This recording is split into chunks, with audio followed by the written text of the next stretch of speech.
Contraponto está começando e no programa de hoje nós vamos falar sobre as manifestações dos torcedores nos estádios de futebol.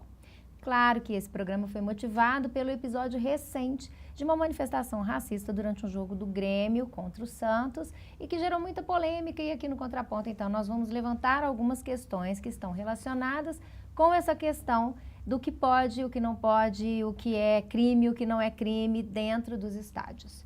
Bom, para começar a falar sobre isso, então, eu queria que o Zé Luiz começasse falando aqui pra gente. Zé Luiz, será que o estádio de futebol é um espaço onde o mundo é à parte e as coisas que acontecem fora ou dentro do estádio têm repercussões diferentes? Eu acho que de jeito nenhum, embora isso tenha sido um argumento que a gente vem ouvindo por aí, até mesmo entre alguns advogados, né? Eu já ouvi até alguns professores comentando isso, né? E, olha, o estádio de futebol é outra lógica, é um momento onde a gente tem que desabafar, xingar o juiz, xingar a mãe do juiz, etc. E eu não acredito nisso. Óbvio, eu acredito que é um lugar para distração, até mesmo para desabafar, mas tem limites para esse desabafo, né? E o que a gente tem visto nos estádios de futebol, e isso é recorrente, esse episódio agora do goleiro Aranha é mais um episódio entre muitos outros. A gente viu aquele episódio na Espanha com o Daniel Alves, teve um episódio na Itália dramático com aquele jogador da seleção italiana, né, que gritavam que italiano não é negro, etc. E coisas assim extremamente desagradáveis, horrorosas, que não tem nenhum tipo de justificativa para a gente tolerar esse tipo de coisa. Eu não concordo com essa tese. É um lugar de desabafo, de distração, né, e não um lugar de agressão. E a gente não pode desabafar agredindo as outras pessoas, desrespeitando as outras pessoas, né? Uhum. Bom, quem não acompanhou esse caso, eu recomendo que faça uma pesquisa aí na internet. Vale a pena a gente ver os desdobramentos disso. E a primeira imagem que nós temos que remeter, o nosso telespectador, são as imagens do próprio jogo e especialmente a imagem que foi capturada da torcedora, que está sendo agora vítima de todas as acusações, e a gente vai falar um pouco sobre isso também, né? Até que ponto está correto massacrar a pessoa, né? Também não, né? Enfim, destruir a vida da moça que se envolveu num crime. Mas o que a gente acho que o que o torcedor tem que acompanhar são os desdobramentos disso para a gente poder fazer uma análise sociológica, filosófica, um pouco jurídica também desse episódio, né? Depois disso houve uma manifestação da torcedora. Ela foi entrevistada num programa da Fátima Bernardes também, teve a oportunidade de se explicar, e não sei até exatamente se ela se explicou muito bem, mas nós tivemos também manifestação do goleiro Aranha. Então, diante desse conjunto de imagens, de explicações, eu acho que a gente pode levantar alguns debates, né? Sim. Bom, o primeiro deles, e talvez a gente deva partir disso, juridicamente há uma distinção, né, entre dois tipos penais, que são o crime de racismo, que é previsto numa lei específica, e a injúria, né? E a injúria racial, né? Então, acho que vamos falar um pouco sobre isso primeiro, né, Zé Luiz? Sim.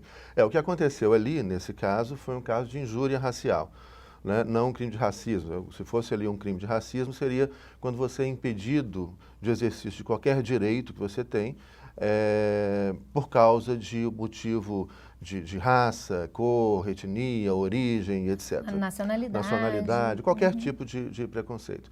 E aí, então, nesse caso, você tem um caso de crime de racismo. Por exemplo, seria se alguém fosse impedido de entrar no estádio por causa da sua origem, por causa da sua cor, da sua raça e etc. No caso ali, é um caso de injúria, né, que é muito grave também, né? Mas não houve, quer dizer, seria com relação à Aranha, se a Aranha fosse impedido de jogar por causa da sua cor, seria o caso de crime racial. Ali foi o caso de injúria, onde a torcida do Grêmio, né, não foi só ela sozinha, vários outros torcedores aparecem no vídeo, né, agridem verbalmente o goleiro Aranha. Bom, porque aqui a gente pode extrapolar o campo da técnica, né, que são esses argumentos que você está aqui trazendo, e que esses argumentos também estão sendo bem colocados diante dessa discussão, mas até que ponto é menor a restrição de direito, né? Porque você está afetando a subjetividade e não só do jogador que foi vítima daquela injúria, né? Mas existe todo um contexto histórico que precisa ser levado em consideração. E talvez a gravidade, a repercussão disso tudo se dê em torno não de um fato, porque de repente o que pode parecer uma brincadeira, realmente pode ter uma conotação de brincadeira, mas ninguém é ingênuo ao ponto de achar que uma discriminação Não se brinca com isso. num contexto Não tem, histórico desse, por exemplo, é diferente alguém usar uma camiseta escrito 100% branco e alguém usar uma camiseta 100% preto. Sim. Por quê? Alguém pode dizer, mas não é a mesma coisa, né? Qual é a diferença de eu chamar um de branquelo? Tem muita diferença. Tem muita diferença. Tem muita diferença. Porque os branquelos nunca foram discriminados por serem brancos, né? Nunca foram perseguidos, até escravizados por causa da sua cor. Né? E já com os negros, sim. Então é muito diferente, a história é completamente diferente. Não é a mesma e pelo coisa, contrário, não. né? A manifestação do 100% branco é a posição do opressor. Do opressor, que é o Então, racismo, isso é nazismo, né? É completamente diferente, você colocar 100% negro e 100% branco. Né? Pois é, eu acho que aí essa questão, a gente envolve muitos debates interessantes. Eu estava lembrando aqui, na a sua pergunta inicial, né, quando falava da questão do estádio de futebol em um lugar diferente, eu comecei a lembrar aqui de um jogo que teve de voleibol, né, com o Cruzeiro e um time de São Paulo, que eu não me recordo qual, no Campeonato Brasileiro de Vôlei, isso tem uns 2 anos, 3 anos no máximo, onde aqui o jogo foi realizado em Betim, né, o time do Sada Cruzeiro de Vôlei, a torcida começou a xingar um jogador e começou a perseguir especialmente um jogador, chamando de bicha, viado, essas coisas, esse tipo de discriminação homofóbica, né, por causa de orientação de gênero. E aí a torcida em São Paulo teve uma reação, e o time em São Paulo teve uma reação muito legal, né, que eles todos jogaram com camisa rosa, a torcida foi de rosa, com uma pulseira rosa, uma coisa assim, e falando, demonstrando a indignação com aquilo. E depois, no outro jogo de volta que teve aqui, já a torcida do Cruzeiro também evitou esse tipo de coisa. Só que a gente vê isso no campo de futebol, né? Outro dia nós fomos no jogo, como é irritante isso, né? O tempo todo. O jogador pega na bola e a torcida fica xingando com esse tipo de discriminação. Acho que aí tem um tema, Zé Luiz, que é a questão da responsabilidade e da punição que se estende ao time. Eu acho que a gente está entrando numa outra questão, um outro debate ainda em torno desse episódio. Mas o que eu estava querendo levantar é tão grave a questão, a injúria racial, como a homofóbica, né? Claro. E que isso a gente vê em todos os jogos e ninguém fala nada, já reparou isso? Quer dizer, teve agora essa reação, essa coisa da questão do racismo, mas todo jogo que a gente vai, seja Cruzeiro, Atlético, América, qualquer time, né, e principalmente, às vezes, com algum jogador especificamente, como que a torcida começa a perseguir e com a questão da homofobia, da questão de orientação sexual. Né? Bom, outra questão que tem sido colocada sobre esse debate é se a punição, a responsabilização por esse ato, poderia ter sido estendida ao clube, né? Uma punição no campo do esporte, do campeonato, que causou, sem dúvida, né? Que causará, se ela se for confirmada, um prejuízo ao clube. E aqui a gente entra num outro debate, né? Sobre a extensão da pena, a figura do condenado, enfim. Nós não estamos aqui para discutir a situação da moça, nem condená-la. Nós estamos aqui instaurando um tribunal. Nem forma, não é nada disso. Nós estamos levantando temas relacionados com esse episódio. Inclusive, acho que cabe até ressaltar a condenação à reação, que você não pode já condenar, julgar, coisa que a imprensa geralmente faz muito, né? Você já condena, já liquida a imagem da pessoa. E a pessoa, nós estamos num Estado de Direito. Essa pessoa tem direito ao devido processo legal, à sua defesa, um advogado, acusação, ao recurso, duplo grau de jurisdição, né? E não sair condenando, como acontece muito na imprensa brasileira. E isso eu acho que é muito grave. E até mesmo o caso apedrejaram a casa dela, ameaçando ela de morte. Né? Aí é crime também, né? Você não vai responder um crime com outro crime. Isso é uma medida abusiva, absurda, que a gente precisa condenar. E que também não diminui a responsabilidade dela. Óbvio que não, mas dentro do Estado de Direito, né? Com o devido processo legal. A minha pergunta persiste, Zé Luiz, você concorda que a punição seja estendida ao clube? E aí depois eu vou dar minha opinião. Sim, pois é, eu comecei a pensar nisso, sabe, minha opinião já oscilou em relação a isso. No primeiro momento comecei a pensar, olha, a pena, isso é uma conquista do direito penal, que a pena não pode passar da pessoa do condenado. Né? Então, antigamente, por exemplo, você tinha, na Idade Média, né, a família toda, se alguém da família cometesse um crime, acabava com a vida da família toda. Ou a pena você tinha muitas penas enfim, corporais e outra coisa. né, a gente foi conquistando, o direito penal foi modificando, ainda tem muita coisa para avançar, né, até mesmo a gente chegar numa sociedade onde não precisa mais de direito penal, que seria o ideal. Mas, e hoje em dia não cabe isso, quer dizer, a pena não pode passar da pessoa que cometeu o crime. Mas ali você tem uma outra questão, que primeiro, ela não estava sozinha, a gente vê outros torcedores da torcida se manifestando isso, né? E o restante da torcida, eles falam, olha, tinha 10, 20 pessoas fazendo esse tipo de coisa, mas o restante da torcida ignorou e deixou acontecer um crime diante deles. Então aí eu acho que já é uma responsabilização da torcida. E o clube é a torcida, o clube são seus associados. Então eu acho que cabe dentro mesmo da uma legislação desportiva algum tipo de punição administrativa, multa, ou até suspensão, ou até o caso que foi a eliminação do clube da Copa Brasil. Porque não se trata de uma sanção penal aí. Né? Aí é uma sanção administrativa, uma multa, né? A eliminação do Grêmio do campeonato, é outra coisa. Então eu acho que aí essa coisa da pena na pessoa do condenado, ela não é ofendida, esse princípio não é ofendido, porque há uma responsabilidade, não se aplicaria, que há uma responsabilidade do clube. Agora, só finalizando esse aspecto que você levanta, o time do Cruzeiro, né, e alguns torcedores do Cruzeiro estão preocupados, porque pode ocorrer uma infiltração de torcedores para prejudicar o time. Isso é algo que pode acontecer, principalmente vendo isso que aconteceu com o Grêmio. Uma manipulação desse tipo de ofensa a fim de eliminar o clube de um campeonato, por exemplo. E o que está se pedindo, então, é que os torcedores do clube, eu vi a manifestação do Cruzeiro e a preocupação do Cruzeiro com relação a isso, que os torcedores do clube, né, fiscalizem e reprimam imediatamente qualquer tipo de manifestação racista. Obviamente, reprimam não é batendo na pessoa, nem fazendo, mas chama a polícia. Claro. Vai lá imediatamente, chama a polícia. Aquela pessoa está cometendo crime, imediatamente ela vai ser levada, né? É um flagrante ali. Bom, eu, em relação a isso, a extensão da punição ao clube, eu não acho que se trata de extensão, eu acho que é o próprio clube que é representado pelos seus torcedores. Mas não se trata exatamente de automatizar o resultado. Sim, né? sim. Eu acho que esse resultado, ele depende da análise do caso. E neste caso em particular, porque a gente não pode implicar já uma resposta. Se um torcedor fizer esse tipo de manifestação, o clube sofrerá tal pena. Por isso que existe a justiça, nesse caso a justiça que até é uma questão, outro problema questionável, né? Que é a justiça desportiva. Mas enfim, ela precisa ser analisada, né? E existem as imagens que vão favorecer esse tipo de análise.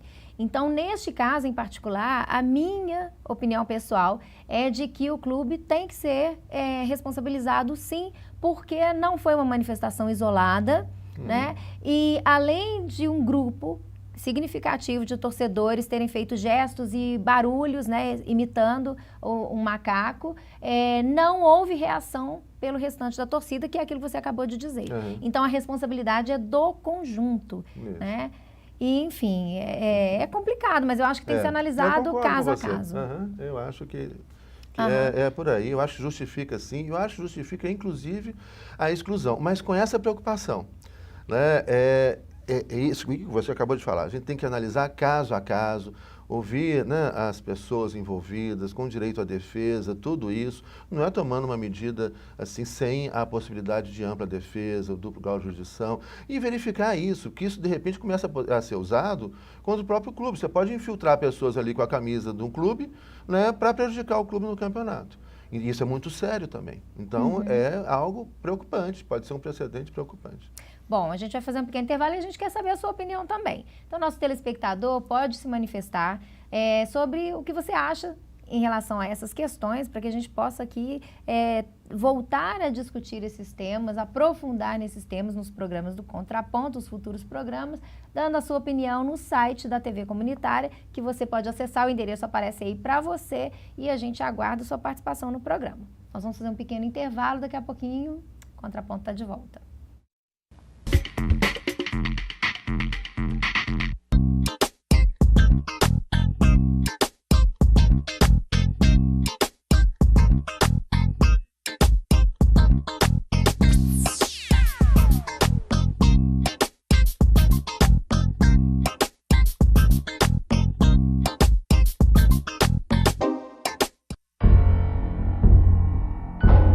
Você sabe o que ele faria se alguém o provocasse, xingando, ofendendo, chamando para a briga?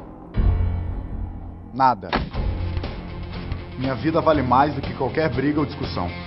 No Brasil, milhares de pessoas são mortas por motivos fúteis. Conte até 10. A raiva passa, a vida fica. Paz. Essa é a atitude. Uma campanha do Conselho Nacional do Ministério Público e ENASP.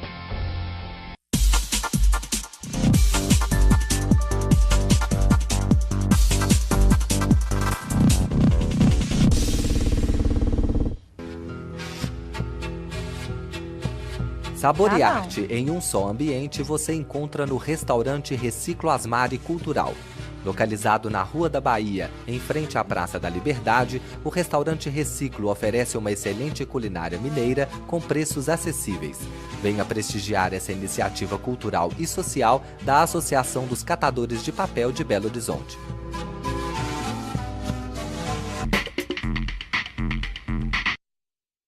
Contraponto está de volta e o programa dessa semana é dedicado à discussão sobre o comportamento dos torcedores nos estádios de futebol. A gente está discutindo aqui o caso recente, que foi uma manifestação racista no jogo entre o time do Grêmio e o Santos. Então, nós falávamos aqui no primeiro bloco, e agora eu retomo essa discussão sobre o argumento de defesa da moça que tem sido alvo das principais acusações de racismo, de que ela não é racista, né? E que quando ela chamou o goleiro Aranha de macaco, ela não queria... Isso não era uma manifestação racista, mas ela estava se referindo a macaco como se fosse uma ofensa ao seu principal adversário, que é o Inter. Mas... essa tradição de chamar o Inter de macaco vem de onde, Zé Luiz? Pois é, vem justamente pelo fato de que o Inter foi um dos primeiros times no Brasil a aceitar jogadores negros. E aí é muito interessante o telespectador que gosta de futebol fazer uma pesquisa a respeito da origem dos times, etc. Vai descobrir coisas muito interessantes.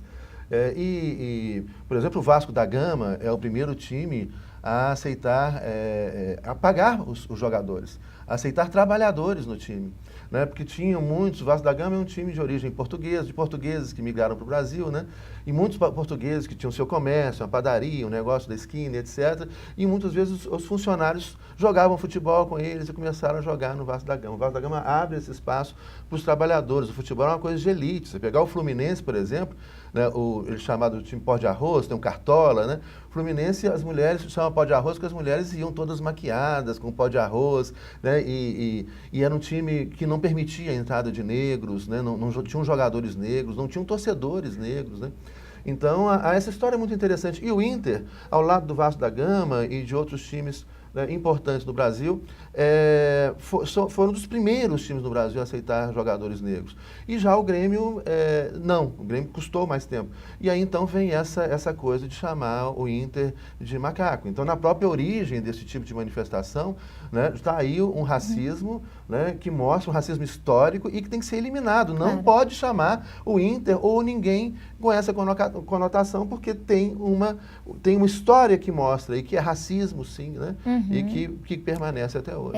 Bom, a gente tem que ter o cuidado também de não cair nas nomeações, né? Que gremista é racista. Não, lógico que não. Então é um outro cuidado e uma atenção que a gente tem que ter. Eu já fui a muito jogo do Grêmio em Porto Alegre, eu gosto, sou cruzeirense. Nós temos parentes gremistas, amigos gremistas. Não, de jeito nenhum, adoro, respeito o Grêmio, adoro o Grêmio, torço pelo Grêmio no Rio Grande do Sul.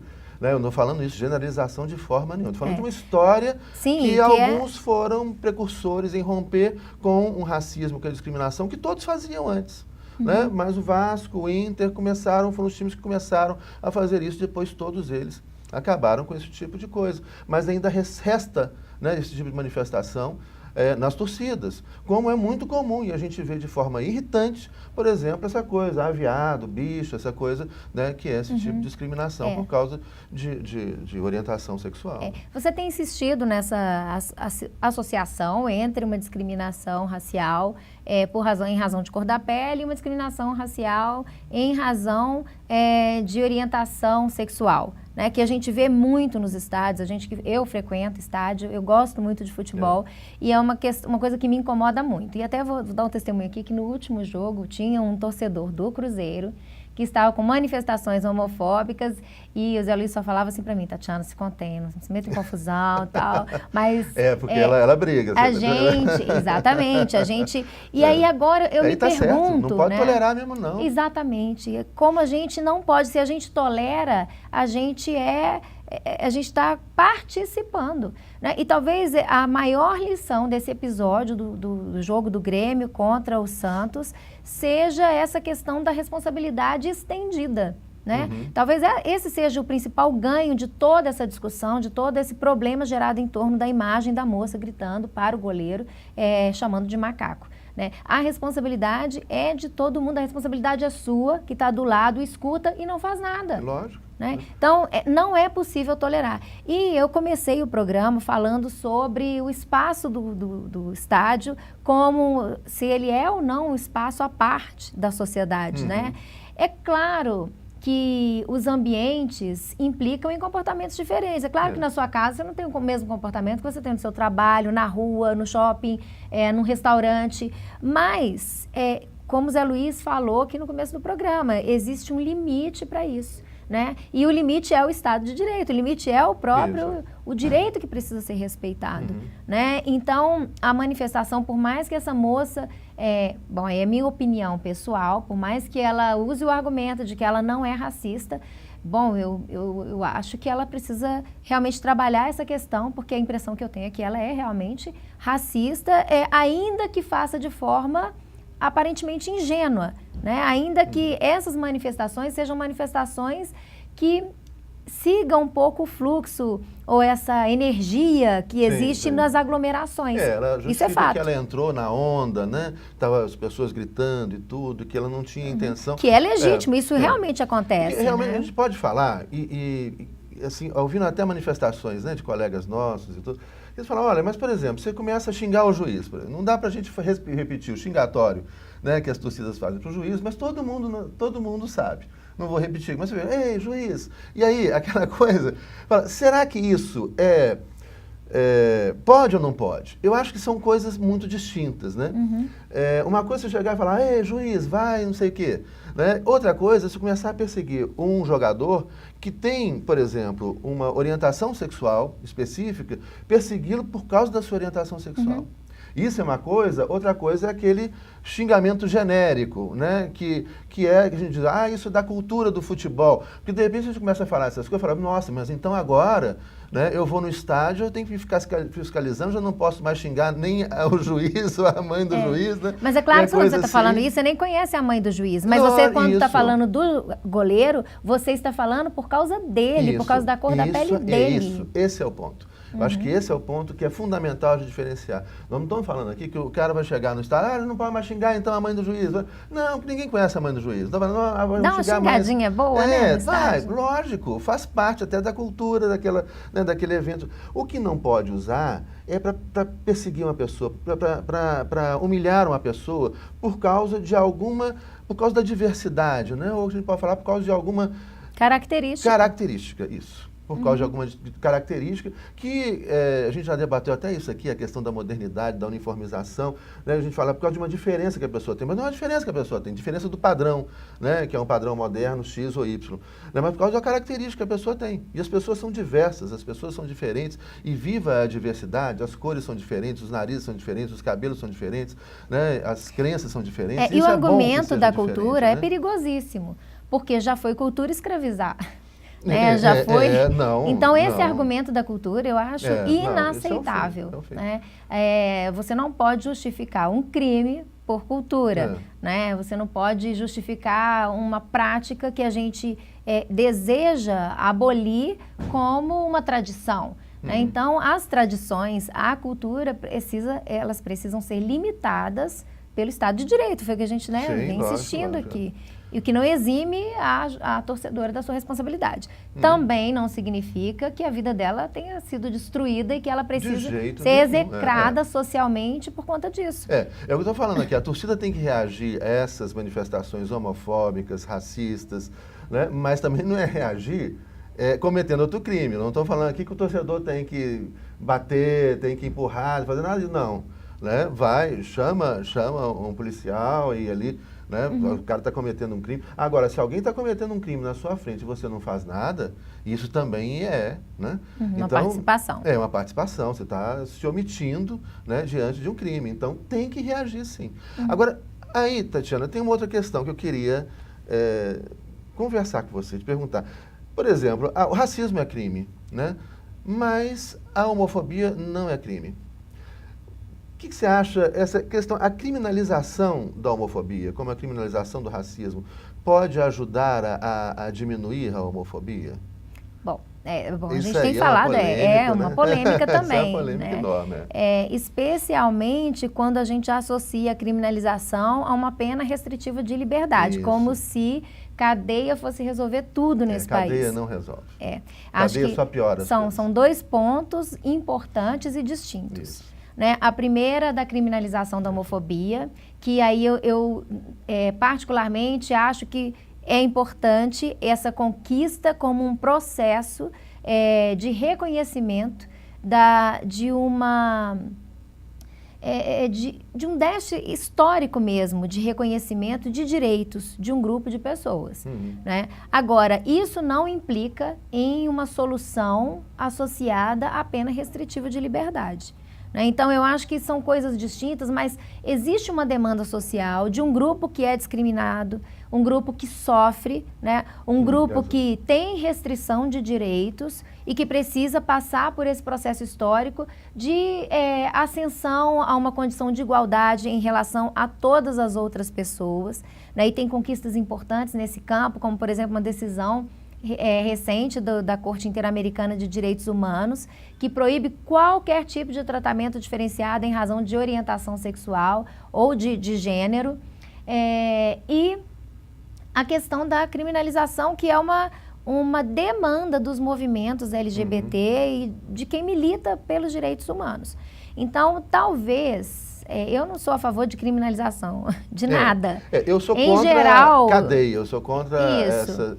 Mas talvez considerando o processo... com outro tipo de pena, né? Exatamente. Considerando o processo social em que a gente está inserido, eu acho que a criminalização da homofobia é uma urgência no sistema, no ordenamento jurídico brasileiro, como uma resposta a uma demanda social de um grupo que é discriminado, que tem restrição de direitos.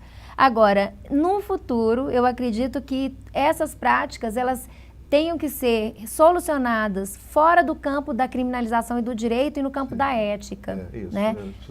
Nós precisamos transferir a responsabilidade dessas práticas do campo do espaço do direito para o espaço da ética. Professora Tatiana, concordo totalmente com você. Que bom. Mas assim, eu queria chamar a atenção do telespectador essa questão que você levantou. Uma questão é a criminalização. Eu acho que a gente pode, até nesse momento, depois e simultaneamente investindo numa sociedade ética, que a gente precisa discutir a questão ética, a admitir a urgência da criminalização. Isso eu concordo, sim. Agora, eu não concordo com a pena de prisão. Eu acho que a gente tem que pensar aí penas alternativas para esse tipo de comportamento. Então, racismo é crime, homofobia tem que passar a ser crime, mas a pena não pode ser colocar na cadeia. Tem que ser algum outro tipo de pena, um trabalho alternativo, alguma coisa assim, que até ajude a pessoa a perceber o erro grave que ela cometeu com a prática daquele crime. Claro, acho que a pena ela é educativa se ela estiver associada àquela prática que é uma prática não a prisão. Antissocial. Concordo. Bom, chega, né, Zé Luiz? Isso aí. Semana que vem, Contraponto volta com mais um tema polêmico e a gente quer a sua participação. Consulte o site da TV Comunitária, que o endereço aparece aí para você. Participe com a gente, dando a sua opinião, criticando, pedindo para discutirmos alguns temas do seu interesse aqui no Contraponto e que a gente vai tentar atender a todos os nossos telespectadores. Então, até a semana que vem.